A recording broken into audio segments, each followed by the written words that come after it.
السلام علیکم ناظرین، آج ہمارے سامنے موجود ہے مشہور مفکر اور سابقہ آئی جی پی محمد سعید ارائیں صاحب۔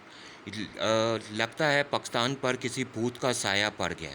پاکستان نے تو ایک اسلامی فلاحی ریاست بننا تھا، لیکن یہ نہیں ہوا۔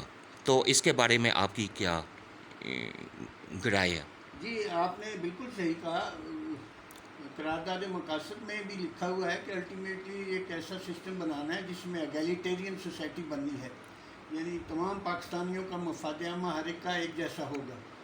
تو وہ تو ہوا نہیں ہے، یہاں اتنی اونچ نیچ ظالمانہ نظام بن گیا ہے کہ ہم اس سے نہیں نکل سکتے اب۔ اور یہ جو بھوت کا سایہ ہے، پہلے تو کوئی اسلامی یہاں کوئی آسمانی مخلوق ہوتی تھی، مجھے نہیں پتہ وہ کہاں گئی، لیکن بھوتوں کا سایہ ضرور نظر آتا ہے، اور سایہ اتنا گہرا ہے کہ گھٹ گیا انسان بڑھ گیا سائے۔ ہماری عدالتیں کام کرنے سے متاثر ہو رہی ہیں، بہت سلو سنیل پیس پر جا رہی ہیں، اور وہاں کام ٹیکنیکلی ہو ہی نہیں رہا۔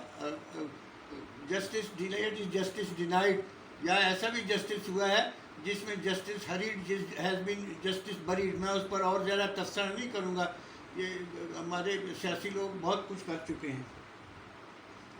حتیٰ کہ ہماری جو انتظامیہ ہے وہ بھی اس بھوت کے سایوں کے نیچے ہے۔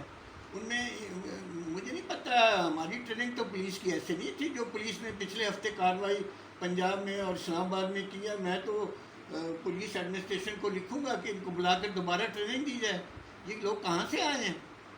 کیا یہ مودی نے بھیجے ہیں؟ یہ ہماری پولیس جو مقبوضہ کشمیر میں کر رہی ہے، اسی طرح کا ظلم پنجاب اور اسلام آباد میں ہوا ہے۔ اس میں ڈیٹیلز سب کچھ آ چکی ہیں۔ یہ ٹریننگ کیسی ہو رہی ہے؟ یہ کیا ہو رہا ہے؟ کون اس کو اس طرح دے رہا ہے؟ ساری انتظامیہ فیل ہو چکی ہے۔ تو میں اس کی اور کیا تفصیلات بتاؤں؟ فیصلے صحیح نہیں ہو رہے، دیر سے ہو رہے ہیں۔ اب میں آتا ہوں اس بیانیہ کی طرف۔ اسلامی فلاحی ریاست بننا تھا، ہمارے کیا چیزیں ہماری رکاوٹ میں بنی ہیں؟ دیکھیں، وہ اکبر الاتف کا شعر ہے، رقیبوں نے رپٹ لکھوائی جا جا کے تھانے میں کہ اکبر نام لیتا ہے خدا کا اس زمانے میں۔ عمران خان نے اگر یہ کہا ہے کہ پاکستان کا مطلب کیا، لا الہ الا اللہ، اور یقیناً پاکستان اسی نعرے پر بنا تھا، لیکن ابھی لا الہ الا اللہ کی کوئی بات ہی نہیں ہو رہی۔ بلکہ اس دن سراج الحق صاحب کہہ رہے تھے کہ جب یہ 11 پارٹیوں کا وفد بن رہا تھا تو ان کو بلایا گیا زرداری صاحب نے، تو انہوں نے کہا میں تو اسلامی فلاحی ریاست کے لیے کام کر رہا ہوں۔ تو ان کا جواب تھا کہ یہ ہمارا 11 پارٹیوں کا اتحاد میں سیاست اور دین کو علیحدہ کر دیا گیا ہے، آپ دین کی بات نہ کریں، سیاست کی بات کریں۔ تو سراج الحق صاحب کہتے ہیں میں تو پریشان ہو گیا، مجھے اقبال کا وہ شعر یاد آ گیا، جدا ہو دین سیاست سے تو رہ جاتی ہے چنگیزی۔ تو اب پاکستان میں چنگیزی پھیل گئی ہے، آپ دیکھ رہے ہیں ہر جگہ چنگیزیت ہے، بلکہ اب تو صوبوں کو لڑایا جا رہا ہے۔ وہ ہمارے بہت بڑے مفکر اور میری طرح ہی ایڈمنسٹریشن سے آئے ہوئے افسر ہیں، انہوں نے کل کہا اٹک میں تو صوبوں کو لڑا دیا گیا ہے، پنجاب اور سرحد کو، اور انہوں نے یہاں تک بات کی کہ یہ لڑائی تو ایسی ہے جیسے پختون اور پنجابی کی لڑائی ہو جائے گی۔ میں اس سے بھی آگے جاتا ہوں، ہماری آرمی میں یہی دو بڑی جماعتیں ہیں۔ مجھے یہ ڈر لگ رہا ہے آرمی میں اس طرح کی کوئی چیز نہ پیدا ہو جائے، یہ گورنمنٹ جس طرح کے کام کر رہی ہے، ہمیں اس کا ایکشن لینا چاہیے، بھوتوں کے سائے سے نکلنا چاہیے۔ یہ بھوتوں کا سایہ خدا کے لیے اس سے ہماری جان بچائیں۔ اب میں ادھر آتا ہوں کہ پاکستان کا جو اصل مقصد تھا وہ ایک بیانیہ تھا جس پر ہم نے کام کرنا تھا۔ عمران صاحب کا یہ مسئلہ ہوا کہ انہوں نے یقیناً یہ کانسیپٹ دیا ہے ریاست مدینہ، لیکن عمل کرنا چاہیے، قول سے تو نہیں ہے۔ قرآن میں ہے کبر مقتا عند اللہ ان تقولون ما لا تفعلون، بات تو کرتے اور عمل نہیں کرتے۔ عمران صاحب کا سب سے بڑا قصور تھا کہ ریاست مدینہ کے 2-4 اصول تو نافذ کر دیتے۔ نمبر 1 اصول جو ہے، جو حضرت عمر نے ابو بکر کو کہا اب آپ کاروبار چھوڑ دیں اور وہ آپ نے ریاست کا کام سنبھالنا ہے، اور یہ اصول متعین انہوں نے رسول پاک صلی اللہ علیہ وسلم کی اس حدیث سے لیا تھا، من اخوان الخیانہ تجارت الوالی فی ریہ، یہ طبرانی۔ وہ تو اخوان الخیانہ ہے، وہ خیانت والوں کا بھائی ہے اگر آپ کا والی تجارت کرتا ہے۔ تو حضرت عمر نے اس اصول پر اپنے زمانے میں جائیدادیں ضبط کر لی تھیں. ایسے لوگوں کو آئندہ کوئی عہدہ نہیں دیا تھا، بلکہ ایک روایت میں ہے کہ ایک بہت بڑے صحابی کا محل بھی جلا دیا تھا جنہوں نے کاروبار کر کے دولت کمائی تھی. تو جناب علی یہ ہمیں اصول لگانا پڑے گا. انہوں نے ساری جائیدادیں ایسے لوگوں کی ضبط کر کے عوام میں تقسیم کر دی تھی. یہ عمران صاحب کی سب سے پہلے غلطی ہے. ان کو یہ قانون بنانا چاہیے تھا. 80% تو سارے بیماریاں دور ہو جاتی اس قانون سے. اور دوسرا جو حضرت عمر نے قانون نافذ کیا تھا اور ابو بکر صدیق نے جہاد بھی کیا، وہ ٹیکس کا نفاذ ہے، گریجول ٹیکس ہے. ہمارے ٹیکس 2.5 5 10 20% گریجول ہے اور آمدنی کے مطابق ہے. یہ عمر آف لاف ویسٹ نے لے لیا، اس کا نام ہی عمر آف لاف ہے، اور ہم ابھی تک نہیں نافذ کر سکے. وہ تو رسول پاک صلی اللہ علیہ وسلم نے معاذ بن جبل کا جاؤ ٹیکس لے کر امیروں سے غریبوں میں تقسیم کرو. پاکستان میں غریبوں سے امیروں کی طرف جا رہا ہے. یہ سب بات مانتے ہیں، بڑے بڑے اکانومسٹ مانتے ہیں. یہاں تو الٹی گنگا بہہ رہی ہے. اس کو نظام کو ٹھیک کرنا چاہیے تھا. میں نے کہا اور یہ کیا بھی ہے، کیونکہ یہ ایف بی آر سے نہیں ہوگا. یہ لوکل آپ کی جو چیمبر آف کامرس ہیں ان کو اختیار دے کر ان کے تھرو یہ کام کرایا جائے تو آپ کا ٹیکس تو ایک دن میں 18% 20% ایک سال میں ہو جائے گا جی ڈی پی کا ریشو. تو یہ عمران صاحب کو پھر قوم سے یہ وعدہ کرنا چاہیے، یہ کریں گے. تیسرا میں ایک بہت بڑا اصول بتانا چاہتا ہوں جو اسلامی ریاست کا ہے. ہم نے ویسٹرن سسٹم سے لے کر ملزم اور مجرم میں بہت بڑا فرق کر دیا ہے.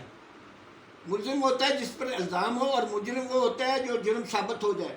اب میں اس کو وضاحت کر دیتا ہوں. ایک دن حضرت عمر کھڑے ہوئے تقریر کرنے کے لیے، تو عوام نے کہا ہم آپ کی بات نہیں سنیں گے، یعنی ٹیکنیکلی ان کو معطل کر دیا. عوام کہہ رہے ہیں ہم آپ کیا ہوا کہ جی کل جو تقسیم کی گئی تھی اس میں یہ جو آپ نے قمیض پہنی ہوئی ہے یہ تو اس سے بہت زیادہ ہے آپ کا حصے سے، اس لیے آپ پر یہ الزام لگتا ہے اور ہم آپ کو معطل کرتے ہیں، ہم آپ کی بات نہیں سنیں گے. بات میری سنیں، ہم آپ کی خلیفہ وقت کو کہہ رہے ہیں ہم آپ کی بات نہیں سنیں گے، یعنی معطل کر رہے ہیں ان کو پھر اسی وقت اپنے بیٹے کو بلا کر اس الزام کی کلیئرنس لینا پڑا، اور پھر انہوں نے کہا ہم اب آپ بات کریں.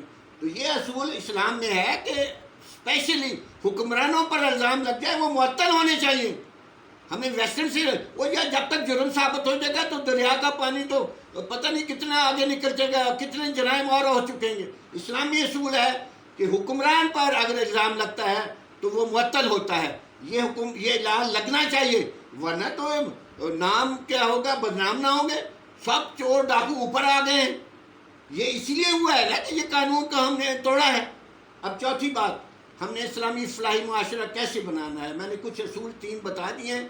ان کو نافذ اگر عمران صاحب کر سکیں اگلی دفعہ تو یہ ملک بہت آگے نکل جائے گا. اب آپ کے پاس جو وسائل ہوتے ہیں ان سے آپ نے معاشرے کی اصلاح کے لیے کام، حی علی الصلاح حی علی الفلاح 5 دفعہ نمازوں میں ہم کہتے ہیں نماز کے لیے بھی آؤ اور فلاح کے لیے بھی آؤ. ہم نے تو اصل چیز تو فلاح کرنی تھی، اسلامی فلاحی ریاست بنانا تھا. میں اس میں ایک پاکستانی ادارے کا نام لوں گا جنہوں نے بہترین کام کیا ہے، وہ ہے اخوت. وہ امجد ثاقب صاحب چلا رہے ہیں اور شاید ان کو نوبل پرائز بھی مل جائے. انہوں نے چھوٹے وسائل سے کام لے کر بہت بڑے بڑے کام کیے ہیں اور کچھ وسائل سر گورنمنٹ میں دیے ہیں.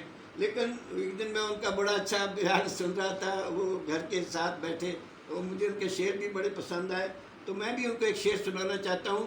تو ہی ناداں چند کلیوں پر کناج کر گیا، ورنہ گلشن میں علاج تنگی داماں بھی ہے. اسلام میں ایک اصول ہے کہ وفات پر آپ کو 1/3 وصیت عوامی مفاد کے لیے دینی پڑتی ہے، وقف کرنی پڑتی ہے. یہ لازمی ہے، فریضہ ہے، یہ فرض ہے.